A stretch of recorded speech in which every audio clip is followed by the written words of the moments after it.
Pada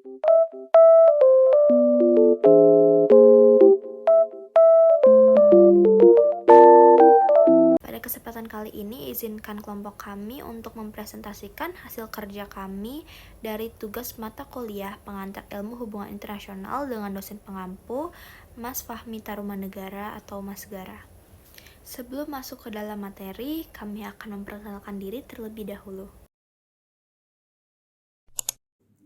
Saya Fifah Ramadini dengan NPM 2316071080. Hai, saya Salsa Belina Putri dengan NPM 23160711083. Halo semuanya, perkenalkan nama saya Putri Agustin Florian dengan NPM 23160711089. Perkenalkan, nama saya Nurma Silviani, NPM 2316071097. Perkenalkan, nama saya Nasya Sani Mayana dari kelas Rek C dengan NPM 2316071099. Saya Loyusara Kasma Putri dengan NPM 2316071115. Yang pertama adalah Socrates. Ia begitu menentang demokrasi, sebagaimana dialognya dengan para muridnya. Ia membuat filosofi tentang negara dengan kapal. Ada suatu kapal yang ingin menyeberang, dan kapal tersebut hampir penuh terisi oleh orang-orang. Tapi ternyata di bawah sana masih ada orang yang ingin menyeberang juga, ingin menaiki kapal tersebut. Lalu, apakah yang mereka lakukan? Akankah mereka berunding untuk menentukan apakah orang-orang di bawah tersebut akan naik atau tidak? Bagaimana jika orang-orang tersebut bodoh? Sedangkan ada salah satu orang yang mengerti tentang pelayaran dan navigasi. Sayangnya mereka tidak menyukai orang tersebut dan malah membiarkan orang-orang yang di bawah naik ke kapal, di mana mereka adalah sanak keluarga dan teman-teman. Menurut kalian, akankah kapal itu sampai ke tempat tujuan atau malah tersesat dan parahnya tenggelam? Begitu pula pemikiran Socrates tentang negara ini. Ia berpikir bahwa para cendekiawan harus menjadi pemimpin dalam suatu negara agar ia bisa mendidik para rakyatnya. Namun pemikiran itu dianggap menyesatkan kaum muda oleh para petinggi Yunani saat itu. Ditambah, ia tidak sama sekali mempercayai tentang dewa-dewi yang dipuja di Yunani. Maka dari itu, ia dijatuhi hukuman mati dengan meminum racun. Fakta menariknya, sebenarnya Socrates bisa lolos saat itu jika ia mengubah pandangannya tentang negara. Namun ia tidak mau, tetap kekeh tidak mau dan menaati aturan yang ada, meskipun aturan tersebut sangat tidak adil. Yang kedua adalah Plato. Plato adalah murid Socrates, bahkan ia sering mengunjungi Socrates ketika ia berada di penjara.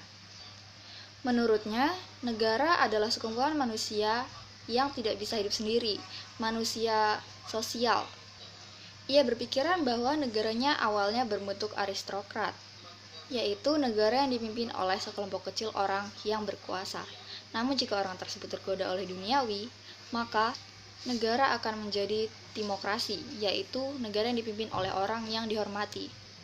Namun jika orang-orang tersebut berkoalisi dengan orang-orang kaya, maka rakyat akan tidak terima lalu melakukan demo, dan terbentuklah negara demokrasi. Namun, demokrasi tidak dapat bertahan jika tidak ada kesetaraan dan keadilan hukum.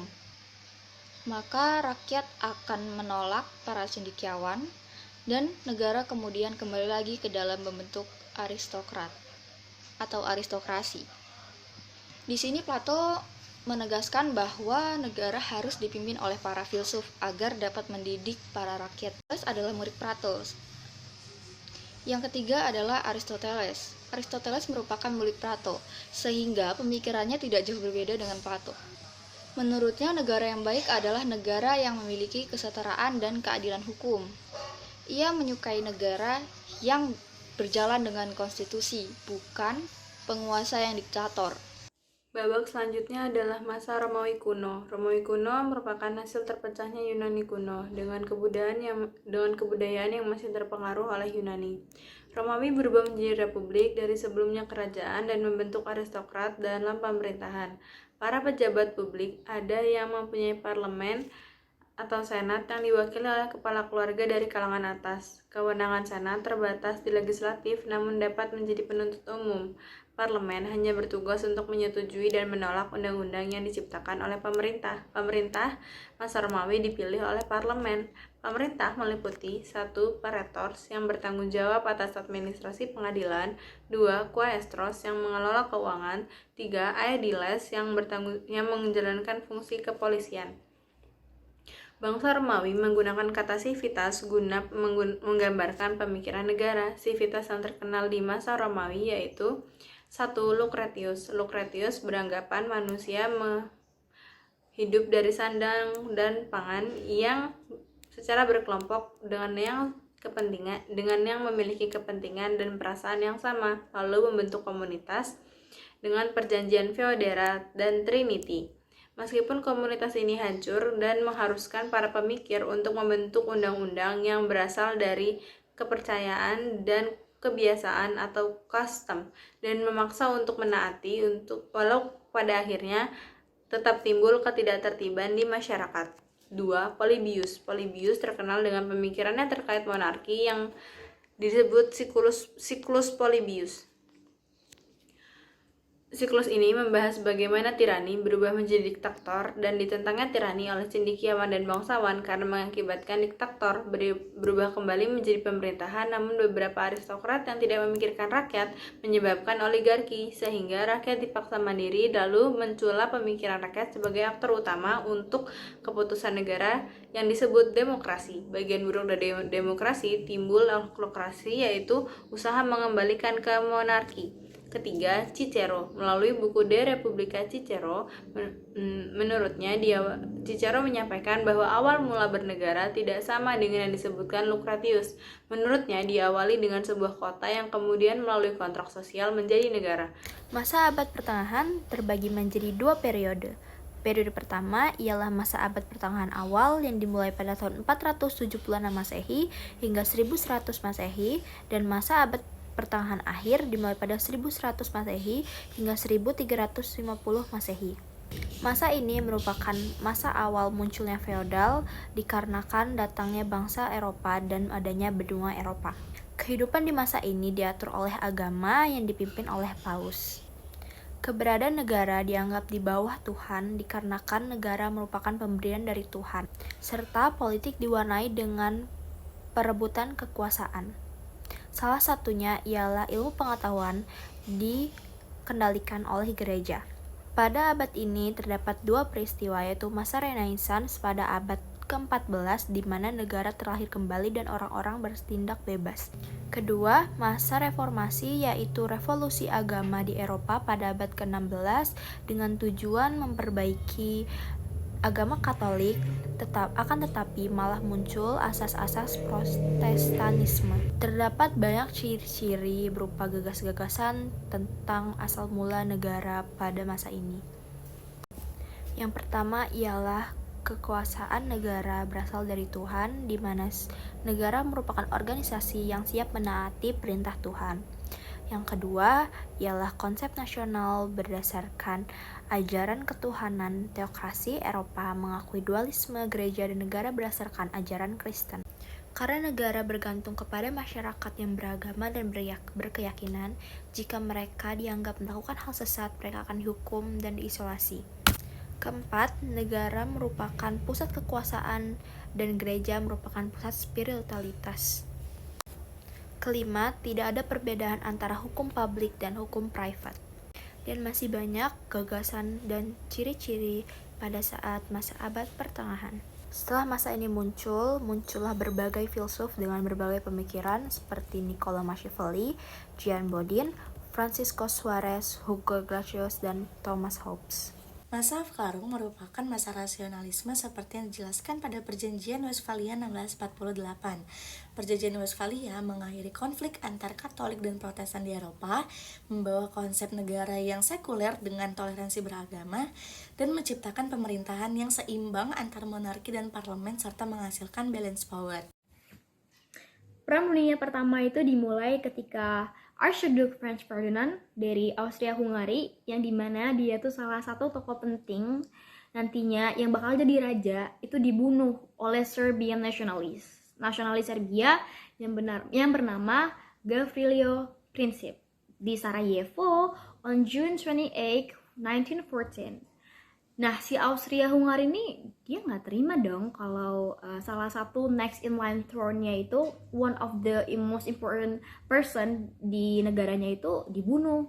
Dan dari situ Austria-Hungaria itu menyatakan perang pada tanggal 28 Juli 1914. Di tahun yang sama kejadian pembunuhan tersebut dilakukan. Nah, pastinya juga Austria-Hungaria ini nggak sendiri. Dia pasti kerjasama dengan negara-negara lain untuk ngebantu mereka perang gitu loh. Negara ini perang. Salah satu negaranya itu adalah negara Jerman, negara Bulgaria, dan juga the Ottoman Empire, or we call it as Turkey right now. Dan aliansi ini disebut sebagai the Central Powers, or kekuatan sentral. Gak cuma itu, di sisi lain, dari kubunya si Serbia ini, dia juga beraliansi sama negara-negara lain. Seperti ada negara Italia, negara France, Romania, the Great Britain or Inggris, dan juga ada dari Jepang. Nah, Jepang ini salah satu negara Asia yang ikut ke dalam Perang Dunia Pertama. Ada juga Kanada dan juga pastinya ada Amerika Serikat, yang dimana mereka ini disebut the Allied Powers, yaitu kekuatan aliansi. This wars lasted from 4 years, selama 4 tahun perang ini berlangsung dari tahun 1914 sampai tahun 1918 yang dimenangkan oleh the Allied Powers. Perang ini itu telah memakan 16 juta lebih korban jiwa, termasuk warga sipil dan juga dari kaum tentara. Perang dingin dimulai dari konflik di Eropa dan menjadi tantangan global. Salah satu peristiwa kunci yaitu kekalahan Jepang dan kemenangan negara-negara komunis yang didukung oleh Uni Soviet. Perang antar Korea Utara yang didukung oleh Uni Soviet dan Korea Selatan yang didukung oleh Amerika Serikat juga memperkuat ketegangan global. Runtuhnya tembok Berlin menandai akhir dari periode Perang Dingin. Perang Dunia II terjadi pada tanggal 1 September 1939 sampai 2 September 1945, yang dimana didasari ketika Jerman menginvasi Polandia pada tanggal 1 September 1939 di bawah kepemimpinan Adolf Hitler. Perang Dunia II di Eropa ini telah memakan korban jiwa sebanyak 55 juta di seluruh dunia.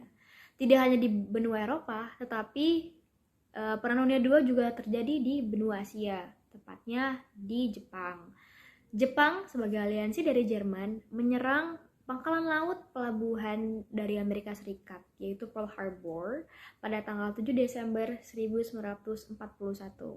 Yang dimana pada saat itu terjadi, Amerika menyatakan perang setelahnya, dan terjadilah perang antara Jepang versus Amerika ini. Dan Amerika melakukan penyerangan balik pada 3 tahun kemudian, tepatnya tahun 1945, yang dimana Amerika Serikat melakukan penyerangan berupa menjatuhkan bom di 2 kota yang ada di Jepang.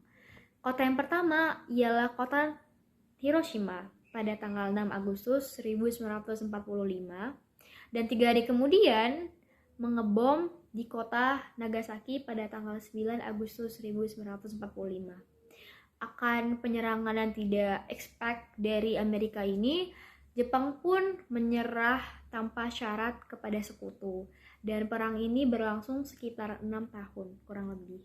Jadi pada kesempatan kali ini kita akan membahas tentang masa positivisme dan teori modern dalam hubungan internasional. Positivisme mendominasi studi hubungan internasional pada awal abad ke-20. Aliran ini menekankan pada objektivitas, sains, dan metode ilmiah untuk memahami dunia. Para positivis percaya bahwa hukum universal yang mengatur perilaku manusia dapat ditemukan melalui observasi dan eksperimen. Tokoh-tokoh terkenal di era positivisme adalah yang pertama ada Hans Morgenthau, yaitu tokoh realisme politik yang terkenal dengan karyanya Politics Among Nations. Dia menjelaskan politik internasional sebagai perjuangan untuk meraih kekuasaan. Selanjutnya ada Kenneth Waltz, tokoh neorealisme yang terkenal dengan karyanya Theory of International Politics, yang menjelaskan sistem internasional sebagai struktur hierarki yang mendorong negara untuk bersaing. Selanjutnya ada David Easton, tokoh behavioralisme, terkenal dengan karyanya A Framework for Political Analysis, yang menggunakan metode ilmiah untuk mempelajari perilaku politik. Adapun penemuan-penemuan penting di era positivisme adalah yang pertama teori keseimbangan dan kekuatan. Negara-negara akan bersaing untuk mencapai keseimbangan dan kekuatan dalam sistem internasional. Selanjutnya ada teori deterrence. Negara-negara dapat mencegah perang dengan mengancam membalas dengan kekuatan yang lebih besar. Selanjutnya juga ada teori integritas regional, yaitu negara-negara dapat bekerja sama dan membentuk organisasi internasional. Selanjutnya, kita akan membahas tentang teori modern dalam hubungan internasional. Jadi, sejak tahun 1970-an, positivisme dikritik dan dianggap simplitis dan tidak mampu menjelaskan kompleksitas dunia internasional. Hal ini memunculkan berbagai teori modern seperti konstruktivisme, yaitu identitas dan kepentingan negara dibentuk oleh ide dan norma sosial. Selanjutnya juga ada poststrukturalisme, yaitu wacana dan bahasa memainkan peran penting dalam membentuk realitas politik internasional. Selanjutnya ada teori feminis, yaitu gender dan patriarki mempengaruhi politik internasional. Adapun tokoh-tokoh terkenal dalam teori modern itu ada Alexander Wen, yaitu tokoh konstruktivisme terkenal dengan karyanya Social Theory of International Politics yang menjelaskan bagaimana ide dan norma sosial membentuk identitas dan kepentingan bernegara.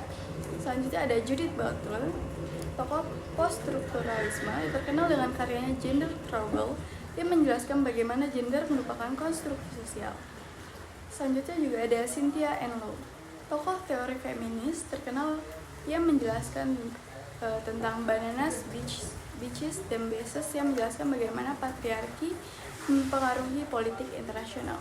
Sekian yang dapat saya sampaikan. Kurang lebih mohon maaf. Assalamualaikum warahmatullahi wabarakatuh. Demikianlah presentasi kami dan dapat disimpulkan bahwa setiap negara, setiap bangsa, setiap masa, zaman, abad memiliki proses atau perkembangan itu sendiri. Sekian, mohon maaf jika ada kekurangan dalam presentasi kami serta terdapat kesalahan baik dalam kosakata, penyampaian materi, dan lain-lain. Kami akhiri. Terima kasih. Wassalamualaikum warahmatullahi wabarakatuh.